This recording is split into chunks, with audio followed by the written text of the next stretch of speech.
might not have been the finest race in history, but there's no question that was a critical win.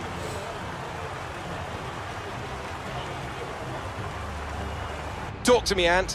What was it that set them apart from the competition today? Rain always has the potential to liven up a race and mix up the order, and they've taken full advantage of that to claim the victory today. It's always a bit of a lottery when the conditions are like this, but they've managed to stay on circuit and have come out on top.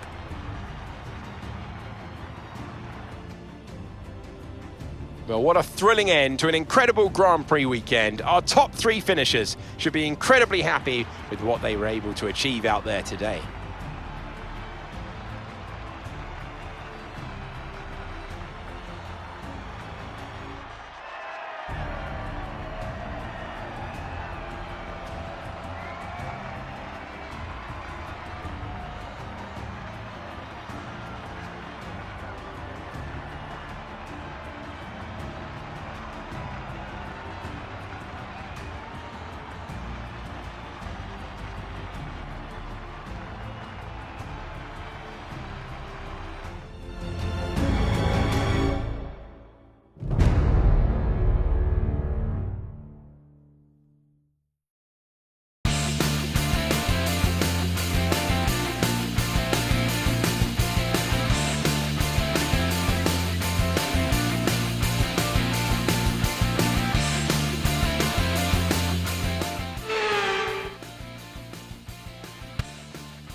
We're back once again beside the St. Lawrence River here in Montreal for the Canadian Grand Prix. The event first moved to a variant of this track back in 1978. It was won by none other than Gilles Villeneuve, the first Canadian to ever win his home race, and in whose honour the circuit would be renamed. A 2.7-mile circuit, peaking at around 190 miles per hour. 2 DRS zones, 14 turns, tight corners everywhere you look, and a very narrow track. Before we begin, let's take a quick look at the grid lineup for today's race. An immense lap from Jenson Button yesterday puts him on pole position, and it's Pierre Gasly in P2. Looking down the rest of the grid, we have Russell, Perez, Verstappen, Oscar Piastri, Norris, Sainz, Ocon, Théo Pourchaire, Liam Lawson, Stroll, Joe, Magnussen, Drugovich, Sato, Albon, Leclerc, Tsunoda, Ricciardo, Sargent and Cartwright. And with preparations almost complete, let's head down to the track. And we welcome Natalie Pinkham to the comment box once again. Nats, no weather issues to worry about. It is dry and glorious out there. Everyone can focus on the racing. Well, the regulations aren't new anymore, but the teams and the drivers are still coming to terms with them. I firmly believe it's also track specific. We've seen some wheel-to-wheel racing throughout the year. Some tracks lend themselves better to it than others. I'd like to see it at every race in the whole season. Is that too much to ask? Here we go then. The formation lap is underway and the track temperature looks warm. And that may or may not play into some of the team's hands for today's race.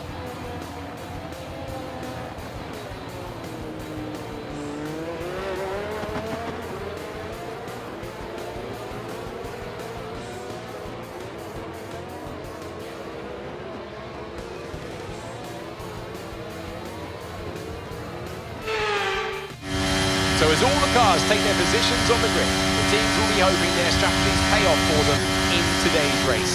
But the question I'm asking is which teams have got it right and which teams have got it horribly wrong?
Ah, fantastic drive. That's just fantastic. Amazing. You deserve that race win. Well done, mate.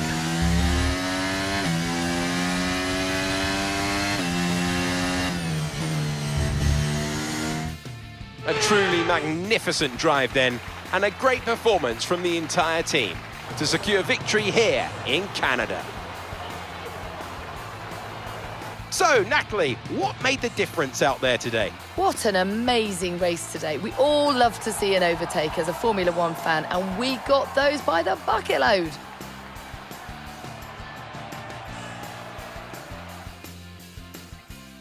The faces on our top three look so incredibly happy as they make their way up to the podium.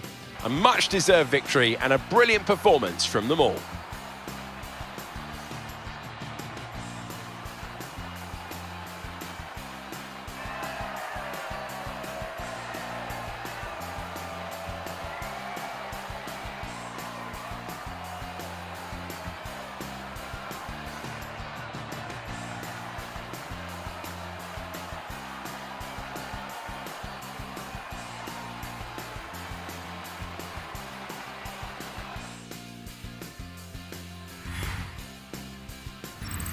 So let's review the standings. This result narrows the gap between our championship leader and the rest of the standings. Let's focus on driver of the day, Natalie Pinkham. Come on, who do you pick? I have to give it to Cartwright. Let's move on to the constructors. The owner drivers team moved to the top of the table. Meanwhile, a strong weekend from Red Bull this time out, and they improved their position in the championship. Well, that certainly was an exciting weekend of Formula One. Be sure to join us for more exciting Formula One action very soon.